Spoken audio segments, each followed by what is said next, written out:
बिस्मिल्लाहिर्रहमानिर्रहीम अस्सलाम वालेकुम। आज हम आपके साथ दूध को बॉयल करने का सही तरीका शेयर करेंगे।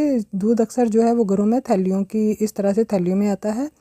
तो आप जब दूध को देचकी में डालें तो उससे पहले तकरीबन क्वार्टर कप के करीब आप देचकी में पानी डाल लें। पानी डालने का मकसद ये है कि हमारा दूध जो है वो नीचे नहीं लगेगा और अक्सर दूध जल जाता है और जलने की स्मेल जो है वो फिर दूध को वेस्ट कर देती है, तो दूध फिर पीना मुश्किल हो जाता है। तो कैंची के साथ हम थोड़ा सा कट लगाएंगे, देखें इस तरह से कॉर्नर पे, और इतना ज़्यादा कट नहीं लगाएंगे कि हमारा जो शॉपर का कॉर्नर है वो दूध में गिर जाए।